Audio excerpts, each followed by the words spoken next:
আল্লাহ রাব্বুল আলামিন বলেছে লাকাদ খালাকনাল ইনসানা ফি আহসানি তাকওয়িম, যে আমি মানুষকে সবচাইতে সুন্দর ছাঁচায় সুন্দর করে মানুষকে আমি সৃষ্টি করছি। মানুষকে আল্লাহ রাব্বুল আলামিন সমস্ত মখলুকের উপরে রাখছে, এমনকি ফেরেশতাদের উপরেও রাখছে। আমরা সবাই শুনে দেখি হযরত আদম আলাইহিস সালামের পুতলা মাটির দ্বারা মূর্তি বানানোর পরে যখন আল্লাহ রাব্বুল আলামিন ওর ভিতরে রূহ ডালছেন নিজের তরফ থেকে, ওয়া নাফাখতু ফীহি মির রূহি, তখন আল্লাহ রাব্বুল আলামিন ফেরেশতাদেরকে হুকুম করেছিলেন যে তোমরা আদমকে কি করো, সিজদা করো। যে আদমের মূর্তির ভিতরে, ওনার পুতলার ভিতরে, শরীরের ভিতরে রূহ ডালার সাথে সাথে এই আদমের এত মর্যাদা হয়ে গেছে যে ফেরেশতাদেরকে দিয়ে হযরত আদম আলাইহিস সালামের সামনে তাকে সিজদা করানো হয়েছে সম্মান জানানোর জন্য। ওই সিজদা ইবাদতের ছিল না, সম্মান জানাবার জন্য আল্লাহ রাব্বুল আলামিন তাকে সিজদা করাইছিলেন। হযরত আদম আলাইহিস সালামকে যে এত বড় মর্যাদা দিলেন তার কি কারণ? মুফাসসিরগণ বলছে যে সূরা 3 এর কোরআনের যেটা তরতিব সিরিয়াল যে সূরা আছে ওর ভিতরে বহুত মাহাত্ম্য আছে। যে হযরত আদম আলাইহিস সালামের যে এত মর্যাদা কি জন্য হলো তার বর্ণনা তার আগের সূরাতে সূরা আলাকে আল্লাহ রাব্বুল আলামিন বয়ান করতেছেন। প্রথম গুণ, দুইটা গুণ। প্রথম গুণ সূরা আলাকের ভিতরে বলতেছে ইকরা বিসমি রাব্বিকাল্লাযী খালাক। এই সূরার ভিতরে আদমকে শ্রেষ্ঠ হওয়ার জন্য দুইটা যে গুণ আছে তার প্রথম গুণ বয়ান করা হয়েছে, সেটা হলো ইলমি কামালাত। যে আদমের ভিতরে আল্লাহ রাব্বুল আলামিন একটা জ্ঞানের গুণ একটা রাখছে, জ্ঞান হাসিল করা। পৃথিবীর ভিতরে যত মখলুক আছে কেউ জ্ঞান শিক্ষা করে না, ইলম শিক্ষা করে না, নলেজ দ্বারা শিক্ষা করে না, কিন্তু মানুষের একটা আল্লাহ রাব্বুল আলামিন বৈশিষ্ট্য দিছে যে এরা ইলম জ্ঞান অর্জন করে। এই একটা বৈশিষ্ট্য সারা মখলুকের উপরে এর শ্রেষ্ঠ থাকার কারণ আল্লাহ রাব্বুল আলামিন সূরা আলাকের ভিতরে বলতেছে ইকরা বিসমি রাব্বিকাল্লাযী খালাক, যে তোমরা পড়ো ওই প্রতিপালকের নাম নিয়ে যিনি তোমাদেরকে কি করছে, সৃষ্টি করছে। এখানে আমরা এটা সবাই হয়তো শুনে দেখি যে কোরআনের প্রথম আয়াতই ছিল ইকরা, পড়ার কথা, কিন্তু এই আয়াতের আগে আল্লাহ রাব্বুল আলামিন কি বলতেছে ইকরা বিসমি রাব্বিকাল্লাযী খালাক খালাকাল ইনসানা মিন আলাক ইকরা ওয়া রাব্বুকাল আকরাম। ওখানে আরেকবার ইকরা বলছে, আবার বলছে আল্লাহ রাব্বুল আলামিন পড়ো। প্রথম সূরার শুরুতে একবার বলছে তোমরা পড়ো, এক আয়াত যা বাদে আবার ফিরে আল্লাহ রাব্বুল আলামিন বলতেছে যে তোমরা পড়ো। এখানে দুইবার পড়ার কথা আল্লাহ রাব্বুল আলামিন এই সূরার ভিতরে বর্ণনা করছেন, ঘোষণা দিয়েছেন, হুকুম দিয়েছেন। মুফাসসিরগণ বলছেন যে এখানে আল্লাহ রাব্বুল আলামিন মানুষের জীবনের দুই ধরনের পড়ার দিকেও ইঙ্গিত করা হয়েছে। একটা পড়া যেটা মানুষ ছোট থেকে যেটা শিক্ষা করে সেটা হলো বুনিয়াদী শিক্ষা। বুনিয়াদী শিক্ষা প্রাইমারি যেটা শিক্ষা, যে কোনো একটা সিলেবাস সে পড়ে। আমরা মাদ্রাসায় গেলে 8 বছর 10 বছর একটা সিলেবাস পড়ি, স্কুলে যদি পড়ে বিএ পর্যন্ত এমএ পর্যন্ত একটা সিলেবাস পড়া হয়। এটাকে বলা হয় বেসিক শিক্ষা, বুনিয়াদী শিক্ষা। প্রথম ইকরার দ্বারা আল্লাহ রাব্বুল আলামিন এই দিকে ইশারা করছে যে তোমরা বুনিয়াদী শিক্ষা অর্জন করো, যেটা সবার উপরে কি ফরজ, আল্লাহ রাব্বুল আলামিন ফরজ করছে। যখন আমি একটা সিলেবাস পাস করলাম, বিএ পাস করলাম, মৌলানা পাস করলাম, এমএ পাস করলাম, পড়া আমার শেষ, তারপরে বলা হয়েছে যে দ্বিতীয় ইকরা তোমরা শুরু করো, ইকরা ওয়া রাব্বুকাল আকরাম। যে দ্বিতীয় পড়াশোনা, এই পড়াশোনা কতদিন চলবে? একদম মৃত্যু পর্যন্ত। হাদিসের ভিতরে হুজুর সাল্লাল্লাহু আলাইহি ওয়াসাল্লাম বলেছে তাআল্লামুল ইলমা মিনাল মাহদি ইলাল লাহাদ, তোমরা জ্ঞান শিক্ষা করো। শিক্ষা কোথায় দিয়ে করো? মায়ের কোলে থেকে নিয়ে একদম কবর পর্যন্ত। সেই দ্বিতীয় ইকরা যেটা আছে আমাদের সমাজের ভিতরে, প্রথম ইকরা যেটা আছে বুনিয়াদী শিক্ষা, এর ভিতরে তো আমরা কিছু কমই আছি। এখনো 100% আমাদের ছেলেমেয়েরা পড়াশোনা করে না, যদিও কিছু করছে আলহামদুলিল্লাহ, কিন্তু বহুত কমই আছে। কিন্তু দ্বিতীয় ইকরা যেটা আছে এটা আমাদের সমাজের ভিতরে খুবই কম। বিএ পাস করছে, এমএ পাস করছে, আর বাড়িতে এসে পড়ছি, আর কোনোদিন কোনো নলেজের কিতাব, ধর্মীয় কিতাব হোক বা জেনারেল নলেজের কিতাব হোক, ওই কিতাবগুলোর কোনোদিন সে হাত দেয় না। হালাকি এটাও কোরআনের আদেশ যে দ্বিতীয় ইকরা যেটা হবে ইকরা ওয়া রাব্বুকাল আকরাম আল্লামা বিল কলম আল্লাযী আল্লামা বিল কলম, যিনি কলমের দ্বারা কি করছে? জ্ঞান দান করছে। মুফাসসিরগণ বলছে আমাদের পূর্বপুরুষ যারা আছিল, যারা দুনিয়ার বিজ্ঞ আলিম আছিল, ওনারা কলমের দ্বারা জ্ঞানের বিশাল বিশাল কিতাব তেনারা লিখে গেছেন। এক একটা কিতাবের ভলিউম 10টা করে আছে, কোনোটায় 20টা আছে, কোনোটায় 30টা আছে। একটা কিতাবের ভলিউম পরিচ্ছেদ 30টা পর্যন্ত আছে। ওনারা মেহনত করে যেটা জ্ঞান তেনারা কিতাবে রেখে গেছে। আমরা তো ওগুলা কিতাব কোনোদিন হাতে নিই। আম মানুষ তো আম মানুষ, যেগুলো আমরা শিক্ষিত মানুষ আছি, এই দ্বিতীয় এগুলো আমরা কোনোদিন পড়ি না। আমরা যখন দারুল জামান থেকে আসি, তখন আমাদের পীর মুর্শিদ আমাদের উস্তাদ মাওলানা সালমান বিজনুরি তিনি ওসিয়ত করছিলেন, বেটা রোজানা কমসে কম 50 সাফা পড়া, রোজানা যেন কমসে কম 50 পৃষ্ঠা যেন তোমরা যেন পড়ো। এটা একদম মামুল, যেগুলো পীরে সবক দেয়, ওই সবকের ভিতরে এটাও আমাদের একটা সবক ছিল। যে কোনো কিতাব, ধর্মীয় কিতাব হোক, নলেজের যে কোনো কিতাব হোক, কমসে কম ডেইলি যেন 50 পৃষ্ঠা করে তোমরা স্টাডি করো। এই আল্লাহ রাব্বুল আলামিন যে মানুষকে আশরাফুল মাখলুকাত বানিয়েছে, তার প্রথম বৈশিষ্ট্য হলো ইলমি কামালাত।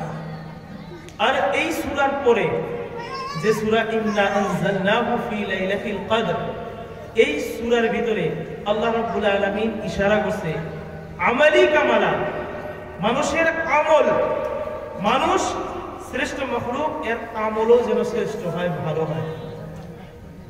পূর্ববর্তী উম্মতগণ তেনাদের আয়ু কারো হয়তো 1000 বছর, কারো হয়তো 2000 বছর, এত লম্বা লম্বা সময় ছিল। কোরআনের যেটা আছে, হযরত নূহ আলাইহিস সালাম তেনার উম্মতকে 950 বছর হিদায়াতের জন্য দাওয়াত দিয়েছেন। 950 বছর শুধু দাওয়াতই দিয়েছেন।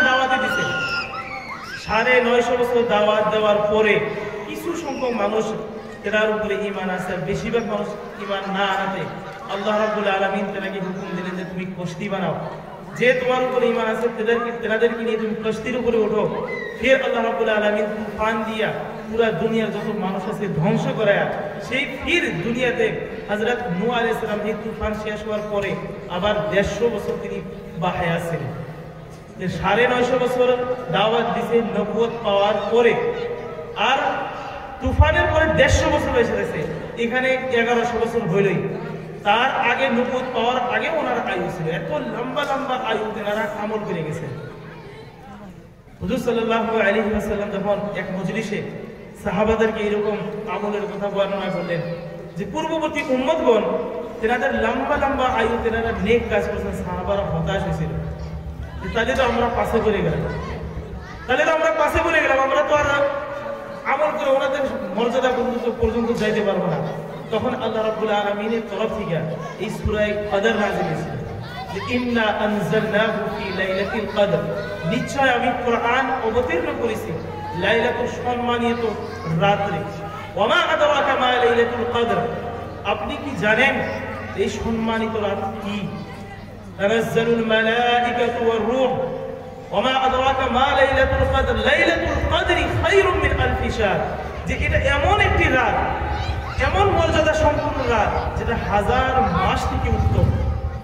যে রাত্রে ফেরেশতা এবং রূহ জিবরিল আলাইহিস সালাম তেনারা অবতীর্ণ করেন এবং প্রতি বস্তু থেকে খায়ার নাযিল হয় সুবহ সাদিক পর্যন্ত, হাত্তা মাতলাইল ফজর।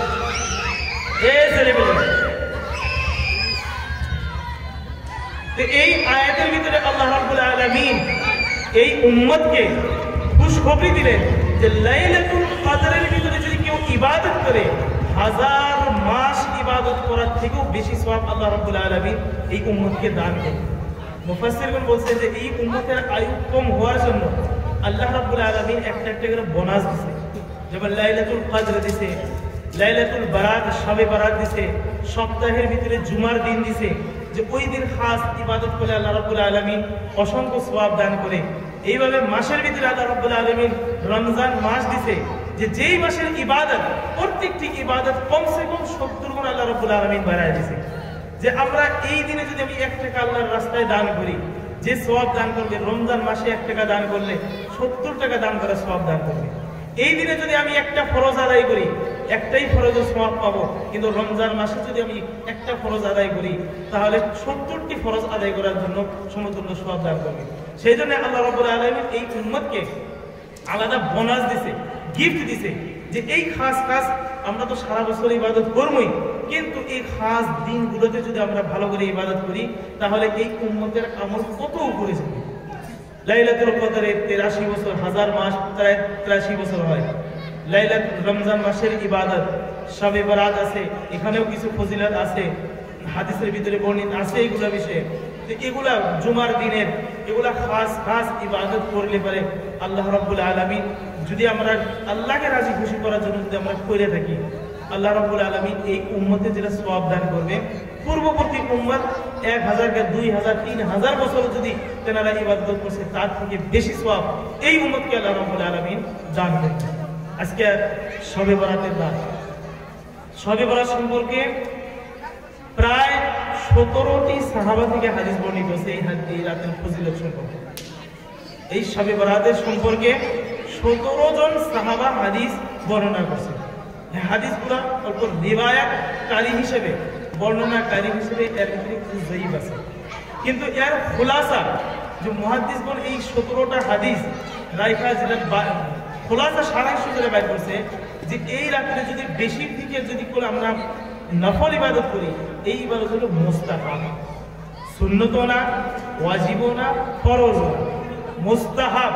কেউ যদি করে আল্লাহ রাব্বুল আলামিন তাকে সওয়াব দান করবে, কেউ যদি না করে তাহলে কোনো ধরনের গুনাহ হবে না, কোনো ধরনের গুনাহ হবে না। কিন্তু কেউ যদি করে তাহলে আল্লাহ রাব্বুল আলামিন কি করবে? সওয়াব দান করবে। 3টা আমল বলা হয়েছে যে 3টা আমল আমরা এই রাতের জন্য যদি আমরা কেউ করি সেটা হলো 3টা নফল ইবাদত। আর নফল ইবাদতের তরিকা এই শবে বরাতের সম্পর্কে বলতেছি, নফল ইবাদতের তরিকা হলো পার্সোনাল 1 লাখ একজন করে নিজের বাড়িতে হোক মসজিদে হোক 1 লাখ ইবাদত করা, কোনো সম্মিলিতভাবে কোনো ধরনের ইবাদত নফল ইবাদত করা নিষেধ। তাদারি যদি থাকে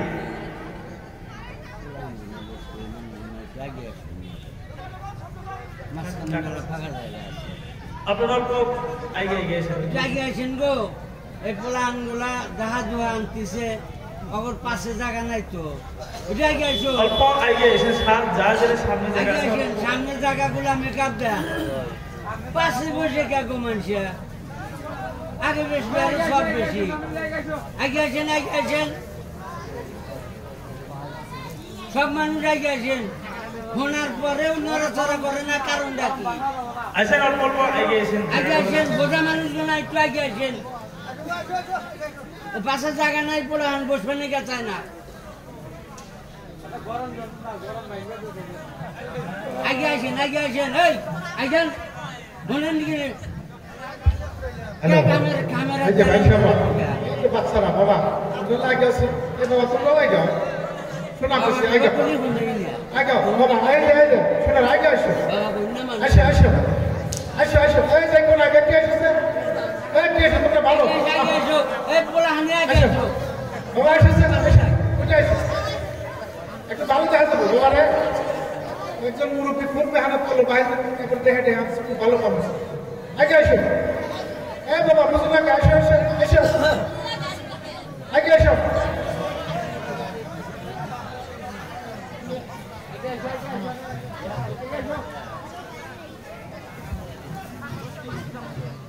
জি বয়ান করছিলাম যে শবে বরাতের যে 17টি হাদিস আছে, ওই হাদিসের খোলাসা থেকে যেটা বোঝা যায় সেটা হলো যে 3টা আমল কেউ যদি করতে চায়, 3টা আমল মুস্তাহাব, সুন্নতও না, ওয়াজিবও না, ফরজও না। মুস্তাহাব যেটা করলে আল্লাহ রাব্বুল আলামিন সওয়াব দান করে, না করলে যেটা কোনো গুনাহ হয় না। আর নফল ইবাদতের ভিতরে তাদাই নাই, উলামা বলেছেন তাদাই এটা নিষেধ। তাদাই বলা হয় একজন আরেকজনকে ডেকে নিয়ে যে আইসো আজকে সব আমরা মসজিদে যাই, সব একসাথে মিলা ওখানে আমরা রাত জাগবো, এরকম ভাবে ডাইকে নিয়ে মসজিদে যাওয়া, ডাকাডাকি করা, এটাই নিষেধ। নফল ইবাদতের ভিতরে তাদাই যেটা একজন আরেকজনকে ডাইকা নিয়ে মসজিদে যায় সম্মিলিতভাবে করা এটা নিষেধ। যে আমরা এই শবে বরাতের রাত্রে যে যতটুকু পারে নেক ইবাদত করে, চাহে সে নামাজ পড়ুক, চাহে সে তেলাওয়াত করুক, চাহে সে জিকির আজকার করুক, পার্সোনালি একলা একলা যেন আমরা করার চেষ্টা করি। এক নাম্বার আমল। দ্বিতীয় নাম্বার আমল যেটা হাদিসে আছে যে রাসূল সাল্লাল্লাহু আলাইহি ওয়াসাল্লাম রাত্রে কবরস্থানে গেছিলেন। তাও প্রত্যেক বছর না, একবার জীবনে একবার এই 15 শাবানের 15 তারিখে তিনি জান্নাতুল বাকিতে যায় হযরত আয়েশা রাদিয়াল্লাহু তাআলা আনহা থেকে হাদিস যে হুজুর সাল্লাল্লাহু আলাইহি ওয়াসাল্লাম ওখানে কবরস্থানে যায় তিনি দোয়া করছিলেন। যে কেউ যদি কবরস্থানে যায় এই রাত্রে যায় যদি দোয়া করে, এটাও হাদিস থেকে সাবিত। কিন্তু ওই ডাকাডাকি করেছিল না, কেউ পার্সোনালি যদি যায় কবরস্থানে কবর জিয়ারত করতে যায়। তাও হুজুর সাল্লাল্লাহু আলাইহি ওয়াসাল্লাম জিন্দেগিতে একবার করছেন, প্রত্যেক বছর করেননি। আর তৃতীয় যেটা আমল আছে সেটা হলো যে আগামীকাল রোজা রাখা। কেউ যদি রোজা রাখতে চায় রোজা রাখবে, কিন্তু ওটা বারবার বলতেছি মুস্তাহাব, জরুরি না, মুস্তাহাব আমল। কেউ যদি রোজা রাখতে চায় তো রোজা রাখবে। এই তিনটা কাম ছাড়া অন্য যত কাম আছে কোনো কামই এই শবে বরাতের হাদিস কোরআন থেকে সাবিত নেই। এখন ইঙ্গিত করে দিচ্ছি, ইশারা করে দিচ্ছি, এই রাত্রে আমরা যা আরো কেউ হয়তো গোসল করে, হয়তো তাওয়ারুল ইসতিনি করে, ওগুলা কোরআন হাদিস থেকে বিলকুল সাবিত নেই, ওগুলা কোনো ধরনের ইবাদত নেই। কেউ যদি আমরা করবার চাই পার্সোনালি এই শবে বরাত রাত্রে, হাদিসে যেটা আছে যে আল্লাহর রহমতের ফেরেশতা ওদেরকে এলান করা হয়, মুনাদি ডাকানো হয় যে কে আসাও যে ইস্তিগফার চাবে আমি তাকে মাফ করব। লাইলাতুল কদরের বিষয় আছে, এই শবে বরাতের বিষয় আছে। কে আছে আমার কাছে রিজিক চাবে আমি তাকে রিজিক দেব। কে আছে যদি কোনো মুসিবতে আছে আমি তার মুসিবতকে দূর করব। এমনকি হাদিসে আছে বনু কালবের যত বকরি আছে ওই বকরির পশমের সমতুল্য যত মানুষ হবে আল্লাহ রাব্বুল আলামিন এই রাতে তেনাদেরকে মাগফিরাত দান করবে। এই হাদিস লাইলাতুল কদরের বিষয়েও আছে, শবে বরাতের সম্পর্কেও আছে। সেই জন্য ওলামারা বলছে যে এই রাতে বেশি করে ইবাদত করার জন্য চেষ্টা করি, আল্লাহর কাছে ইস্তিগফার করি।